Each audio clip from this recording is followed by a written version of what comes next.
Students, I'm your science teacher, and this is video part 2 of this chapter, that is chapter 10, reaching the age of adolescence. So students, in the previous video part, you have already learned about that what is adolescence, what is endocrine system, and adolescence and puberty, and we were discussing about changes at puberty. Okay, so students, if we talk about this, so it is one of the important character inside of puberty, and is a sudden growth of the body. The hormones responsible for rapid growth and secondary sexual characteristics are the growth hormones and the sex hormones respectively. Now different parts of the body grow at different rates, right? Now some of the significant changes that takes place during the puberty, that is given here, that is increase in height, change in body shape, body hair, voice change, increased activity of secreting glands, development of sex organs, reaching maturity. Right now, if you talk about students, the rapid increase in height, that is the most significant change during puberty, and is rapid growth in height, right?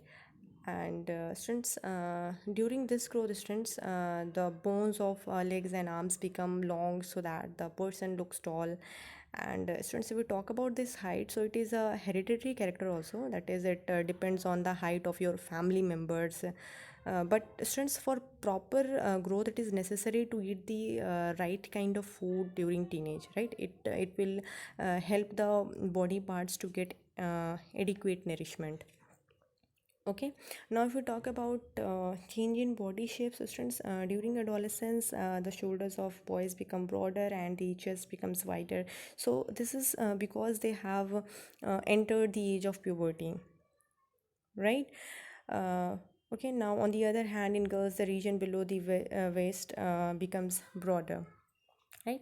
So students, the changes are different in girls and boys that occur during adolescence, and the muscles grow more prominently in boys, right? Now if we talk about body hair, so students, and we can say that, and during puberty the hair starts to grow, right, under armpits and the pubic region for both boys and girls.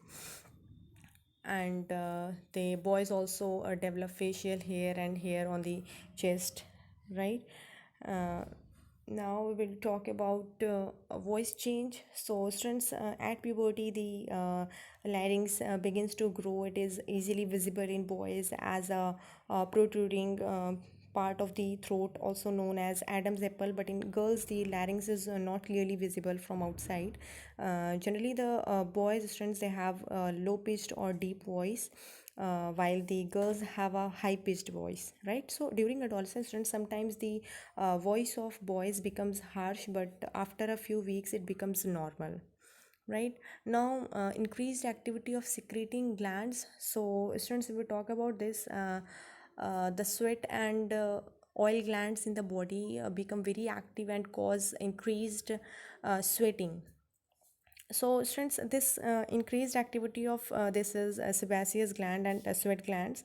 So this results in the students acne or pimples on the face. The skin, especially in girls, becomes oily and red patches or rashes. The hormones are responsible for the excess release of oil glands and sweat glands, right? Now the next, that is development of sex organs. So students, this during students this adolescent stage, the reproductive age of males, that is testis and penis, develop completely, and right, this testis begins to produce sperms. Okay, and this is what about this. Now the reaching, next is, that is reaching maturity. Now students, this during puberty, among girls, the breast increase in size and milk producing gland, that is called mammary gland, that develop inside them. Now we will talk about secondary sexual characters. So students, in boys, the facial hair grow, that is mustaches and beard, and on the basis of students, this secondary sexual character, that is a male looks different from the females, and in girls the breast begin to develop at puberty, puberty, and the hairs grow under the arms in the pubic region in both the girls and boys. And all these changes, students, these are controlled by hormones, and these hormones are, students, this chemical substances that secreted by the endocrine glands. Right now, if we talk about in females, the ovaries release the female hormone called the estrogen, which enhance the breast development, and the mammary gland, that is milk secreting gland, develop inside the breast. And in males, the testes release the male hormone, that is testosterone, which is responsible for the development of secondary sexual characters. Right. And students, all these hormones, these are secreted under the control of another hormone called the pituitary gland. Right now we talk about the role of hormones of initiating reproductive function. So students, the adolescent boys become capable of reproduction when their testes begin to produce sperms, and the girls capable of reproduction. So students, when their ovaries begin to produce ova, the in males, the capacity for maturation and production of gametes last for a longer time than in females. In females, the reproductive phase begins at the age of 10 to 12 years, and generally lasts up to the age of nearly 45 to 50 years, right? And since at the onset of puberty, the ova begin to mature, and once in 28 days, mature ova is released. The uterus becomes thick to prepare itself for receiving the egg. Now, if the egg is fertilized, students, it begins to develop. This is called pregnancy. But if the fertilization of egg fails, then the thick lining of uterus along the blood shed off. Right now, this process is called menstruation, and this occurs once in 28 days. And the first menstrual flow begins at puberty, that is called what, menarche, right? And it stops the age of 45 to 50 years, and this is called what, menopause. Right. And students, this in this case also, the hormones are responsible for the menstrual cycle, which includes the menstruation of egg and thickening of uterus wall and breaking down of wall if fertilization does not occur. Right now, but if the egg is fertilized, it begins to divide and embedded in the uterus for their development, which marks the start of pregnancy. Right now, if we talk about next, that is a role of hormones in completing the life history of insects and frogs. So, well, students, you have already learned about the life history of the silk moth and the frog. Right now, this caterpillar has to pass through various stages to become an adult moth. So, students, in the previous classes, you have learned about the stages of the life history of the silk moth. Right. So, similarly, students, the tadpole passes through certain stages to become a frog. Now, this changes from larva to adult. That is called what, metamorphosis. And students, this metamorphosis in insects is controlled by insect hormones, right? And in a frog, it is controlled by thyroxine. Now, the hormones produced by thyroid gland. Now, this thyroxine production requires the presence of iodine in water, and if the water in which the tadpoles are growing does not contain sufficient iodine, the tadpoles cannot become adults. Right now, the next topic, that is reproductive health. So students, the physical and mental well-being of an individual is regarded as an individual's health. Right, so to keep the body healthy, every human being at any stage, students, they need to have a balanced diet. Right, and the person must also observe the personal hygiene and undertake adequate exercise. Right, so during adolescence, students, however, these becomes even more essential as the body is growing at that time. Right now, if we talk about students, nutritional needs of the adolescence. So students, adolescence is a stage of rapid growth and development. So students, hence the diet for an adolescence has to be carefully planned. That you have already learned that what is a balanced diet.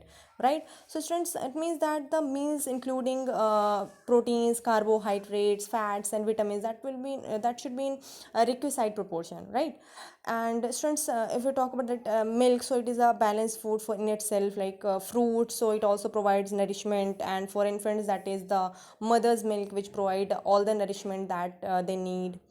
Right, So students, we must take care, right? Now if we talk about personal hygiene, students, so everyone should have a bath at least once every day, and it is more necessary for teenagers because the increased activity of sweat glands sometimes makes the body smelly, right? So students, all parts of the body should be washed and cleaned every day, right? So you must student maintain the personal hygiene, right? Now students, if we talk about physical exercise, students, so walking and playing in fresh air keeps the body fit and healthy. And students, all young boys and girls should take walks, exercise and play outdoor games. Okay. So students, this physical exercise, it is necessary to be fit, right? So students, for healthy body, you must do physical exercises. Now the next topic, that is say no to drugs. So students, this adolescence is a period of much activity in the body and mind, and which is a normal part of growing up. So do not feel confused or insecure. So if anybody suggests that you will get relief if you take some drugs, so just say no unless it is prescribed by the doctor. And so these drugs are addictive, so if you take them once, you feel like taking them again and again, and they harm the body in the long run, so they ruin health and happiness, right? Now you must have heard about AIDS, so which is caused by a dangerous virus, that is HIV. Now this virus can pass on to a normal person from an infected person by sharing the syringes used for injecting drugs. So it can also be transmitted by to an infant from the infected mother through her milk. So student, this virus can also be transmitted through sexual contact with a person infected with HIV, right? So that's all for today, students. I hope you all have understood. So your chapter is complete now. Thank you.